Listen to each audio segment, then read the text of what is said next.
Hello दोस्तों, इस video में हम बात करने वाले हैं नंबर सिस्टम के बारे में, यानी कि संख्या पद्धति के बारे में। इस वीडियो में हम देखते हैं कि संख्या पद्धति में क्या क्या चीजें आती हैं। तो यहाँ पे आप देखिए जो है नंबर क्या होता है। नंबर जैसे आपका 1 2 3 4 5 6 7 8 9 10 11 12 13 ये सब क्या है, नंबर है। ठीक है, तो यहाँ पे देखते हैं कि नंबर कितने टाइप्स के होते हैं। नंबर हमारे जो है 3 टाइप्स के होते हैं। कौन कौन से? एक तो हो गया वास्तविक संख्या। कौन सी संख्या? वास्तविक संख्या यानी कि रियल नंबर। दूसरा हो गया इमेजिनरी नंबर यानी कि काल्पनिक संख्या। कौन सी संख्या? काल्पनिक संख्या। और तीसरा हो गया कॉम्प्लेक्स नंबर। कौन सा नंबर? Complex number. तो आइए समझते हैं इसका एग्जाम्पल क्या क्या होगा। तो रियल नंबर वास्तविक संख्या के एग्जाम्पल जैसे 1 हो गया, 2 हो गया, 3 हो गया, ये क्या है आपके रियल नंबर है। एंड रूट में 3/2 हो गया, ये क्या है आपके रियल नंबर। इमेजिनरी नंबर जो होता है वो रूट में अगर कोई भी नंबर हो, रूट के अंदर जो है अगर माइनस वैल्यू में है तो उसे हम लोग कहते हैं इमेजिनरी नंबर। जैसे -3 रूट में -2, इस तरीके से रूट में -5, ये क्या है इमेजिनरी नंबर। ठीक है, इमेजिनरी नंबर को स्मॉल आई, इसको आयोटा बोलते हैं। इसकी वैल्यू होती है रूट में -1। इसका स्क्वायर करेंगे तो यहाँ पे आ जाएगा -1। ठीक है, ये आपका इमेजिनरी नंबर हो गया। रियल नंबर और इमेजिनरी नंबर को जब हम लोग मिक्सअप कर देते हैं, इसको मिक्स कर देते हैं, उसी को कहते हैं कॉम्प्लेक्स नंबर। तो यहाँ पे हो गया कॉम्प्लेक्स नंबर। इमेजिनरी नंबर और कॉम्प्लेक्स नंबर आपको 11th और 12th में पढ़ना है। रियल नंबर जो होते हैं वो कितने टाइप्स के होते हैं? वो आपके 2 टाइप्स के होते हैं। कौन कौन से? परिमेय संख्या और अपरिमेय संख्या, यानी कि रेशनल नंबर, रेशनल और इरेशनल नंबर। अपरिमेय संख्या, रेशनल नंबर और इरेशनल नंबर। अब हम बात करते हैं रेशनल नंबर किसे कहते हैं। ऐसी संख्या जिसको p/q के फॉर्म में लिखा जा सके उसे हम लोग कहते हैं रेशनल नंबर। और जो p और q होगा, p और q क्या होगा? एक इंटीजर होगा। आगे हम बात करेंगे इंटीजर यानी कि पूर्णांक कहते किसे हैं। ठीक है, तो p और q क्या होगा? एक पूर्णांक ही होगा, पूर्णांक संख्या होगी। आई बात समझ में? और इसमें एक कंडीशन है, q की वैल्यू 0 नहीं होनी चाहिए। यही आपका रेशनल नंबर का पूरी तरह से एक कंडीशन है कि q की वैल्यू 0 नहीं होनी चाहिए और p और q क्या होना चाहिए? एक इंटीजर होना चाहिए, यानी कि पूर्णांक होना चाहिए। तो यहाँ पे हम लोग समझते हैं एग्जाम्पल समझते हैं। रेशनल नंबर का 1/2 हो गया, ये रेशनल नंबर है। 3/2 हो गया, रेशनल नंबर है। 4 एक रेशनल नंबर है। 4 रेशनल नंबर क्यों है? कोई भी संख्या होती है उसके नीचे हम लोग 1 मानते हैं कि हाँ इसके नीचे 1 होगा। इरेशनल नंबर उसे कहते हैं जो p/q के फॉर्म में नहीं लिखा जा सकता। p/q के फॉर्म में नहीं लिखा जा सकता, उसे क्या कहते हैं? इरेशनल नंबर कहते हैं। जैसे हो गया आपका पाई जो है ना, तो आप पाई की जो एग्जैक्ट वैल्यू होती है वो 22/7 नहीं होती है। ये एग्जैक्ट वैल्यू जो होती है 3.14 इस तरीके से मतलब नॉन टर्मिनेटिंग संख्याएं आती जाती हैं। नॉन रिपीटिंग संख्याएं मतलब वो रिपीट करने वाली संख्याएं नहीं होती है जो इसके आगे आती हैं। ठीक है, ये आपकी पाई की वैल्यू होती है, इसलिए पाई जो होता है वो इरेशनल नंबर होता है, रेशनल नंबर नहीं होता है। अब आगे हम देखते हैं कि रेशनल नंबर में कौन कौन से नंबर आते हैं। जैसे आप देखिए यहाँ पे फ्रैक्शन जो है, फ्रैक्शन भी आपका रेशनल नंबर के अंतर्गत आता है। डेसिमल भी जो हो गया, डेसिमल ये भी किसके अंतर्गत आता है? परिमेय संख्या यानी कि रेशनल नंबर के अंतर्गत आता है। सेकेंड हमारा जो है नेचुरल नंबर। जितनी भी नेचुरल नंबर हैं वो भी क्या होती हैं? वो भी रेशनल नंबर के अंतर्गत आती हैं। और तीसरा हमारा होल नंबर हो गया। होल नंबर यानी कि पूर्ण संख्या। नेचुरल नंबर मतलब प्राकृतिक संख्या, होल नंबर मतलब पूर्ण संख्या। तो ये सब भी किसके अंतर्गत आते हैं? रेशनल नंबर के अंतर्गत। चौथा हमारा हो गया इंटीजर्स। कौन सा हो गया?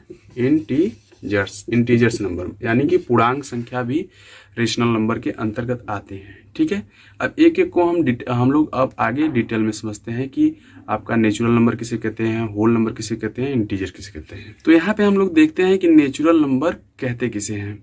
जो भी नेचर में मतलब प्रकृति में यूज किया जाता है उसे हम लोग नेचुरल नंबर कहते हैं। जैसे कि 1 हो गया, 2 हो गया, 3 हो गया, 4 हो गया, 5 हो गया, इसे हम लोग क्या कहते हैं? नेचुरल नंबर कहते हैं। अब आगे हम समझते हैं कि होल नंबर किसे कहते हैं।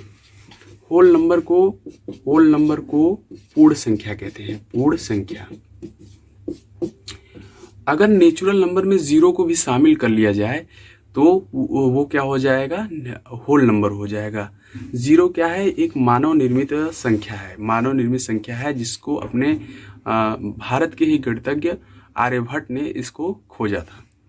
0 1 2 3 4 5 डॉट डॉट डॉट इनफाइनाइट तक ये आपके हो गए होल नंबर। मतलब नेचुरल नंबर में अगर हम 0 को भी शामिल कर लें तो उसे कहते हैं होल नंबर। इंटीजर नंबर यानी कि पूर्णांक संख्या, पूर्णांक संख्या जो होती हैं वो 3 तरह की होती हैं। पूर्णांक संख्या 3 तरह की होती हैं, नेगेटिव इंटीजर, नेगेटिव इंटीजर, 0 और positive integer. Positive integer, integer किसे कहते हैं, इंटीजर जिसको नंबर लाइन पे हम लोग रिप्रेजेंट करते हैं उसी को कहते हैं इंटीजर। तो यहाँ पे आपका नेगेटिव इंटीजर यानी कि ऋणात्मक पूर्णांक, पॉजिटिव इंटीजर यानी कि धनात्मक पूर्णांक, और 0 जो है ना तो पॉजिटिव इंटीजर है ना ही नेगेटिव इंटीजर है, यानी कि न तो ऋणात्मक है, ये उदासीन पूर्णांक संख्या, उदासीन पूर्णांक संख्या है। नेगेटिव इंटीजर जैसे -1 -2 -3 -4, ठीक है, इस तरीके से आपका ये हो गया नेगेटिव इंटीजर। उसके बाद पॉजिटिव इंटीजर का मतलब 1 2 3 4 डॉट डॉट डॉट इनफाइनाइट, ये आपका हो गया पॉजिटिव इंटीजर। इसी को हम लोग कहते हैं नेचुरल नंबर। पॉजिटिव इंटीजर को ही हम लोग क्या कहते हैं, नेचुरल नंबर। अब हम बात करने वाले हैं ऑड नंबर के बारे में। ऑड नंबर यानी कि विषम संख्या।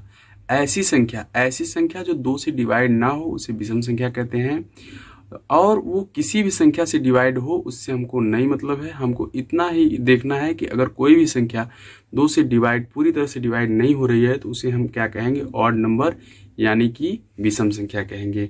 जैसे हमारा 3 हो गया, 1 हो गया, 3 के बाद 5 हो गया, 7 हो गया, 9 हो गया, ये क्या हो रही हैं, 2 से डिवाइड नहीं हो रही है, पूरी तरह से 2 से डिवाइड नहीं होगी, पूरी तरह से 2 से डिवाइड नहीं होगी। 7 भी पूरी तरह से 2 से डिवाइड नहीं होगा, 9 भी 2 से पूरी तरह से डिवाइड नहीं होगा। तो ये इस तरह से हमारा ऑड नंबर होता है। यहाँ पे आप ध्यान देंगे कि अगर 1 में 2 ऐड कर देंगे तो 3 आ जाएगा, 3 में 2 ऐड करेंगे तो 5 आएगा, 5 में 2 ऐड करेंगे कितना आएगा, 7 आएगा, 7 में 2 ऐड करेंगे 9 आ जाएगा। इसका मतलब ऑड नंबर में 2 का डिफरेंट होता है, मतलब 2 का। अगर आपको कोई नंबर दे दिया जाए, मान लीजिए 31, और अब आपसे कह दिया जाए कि इसके आगे वाली जो है ऑड नंबर बताइए, तो आप इसमें 2 ऐड कर देंगे, इसके आगे वाली ऑड नंबर आपको पता चल जाएगी। इसके आगे वाली ऑड नंबर हो जाएगी 33। इसके बाद हम देखने वाले हैं इवन नंबर यानी कि सम संख्या के बारे में। सम संख्या किसे कहते हैं, तो सम संख्या जो 2 से डिवाइड हो जाए, जो ऐसी संख्या जो 2 से पूरी तरह डिवाइड हो जाए उसे हम लोग क्या कहते हैं, सम संख्या कहते हैं, इवन नंबर कहते हैं। और किसी भी संख्या से डिवाइड हो उससे हमको कोई मतलब नहीं। अगर कोई भी संख्या 2 से डिवाइड हो रहा है तो इसका मतलब वो क्या है, इवन नंबर है। जैसे आपका 2 है, वो 2 से डिवाइड हो जाएगा, 4 है ये 2 से डिवाइड हो जाएगा, 6 है ये भी 2 से डिवाइड हो जाएगा, 8 है ये भी 2 से डिवाइड हो जाएगा, 10 है ये भी 2 से डिवाइड हो जाएगा। इस तरीके से इनफाइनाइट तक कई सारे इवन नंबर आपको देखने को मिलेंगे। ठीक है, यहाँ पे आप लोग ध्यान देंगे कि अगर हम 2 में 2 ऐड करेंगे तो 4 आ जाएगा, 4 में 2 ऐड करेंगे 6 आ जाएगा, 6 में 2 ऐड करेंगे 8 आ जाएगा, और इसी तरीके से 8 में 2 ऐड करेंगे आ जाएगा 10। तो यहाँ पे हम लोग देख रहे हैं इवन नंबर और ऑड नंबर, यानी कि सम संख्या और विषम संख्या में अगर देखें तो 2 का अंतर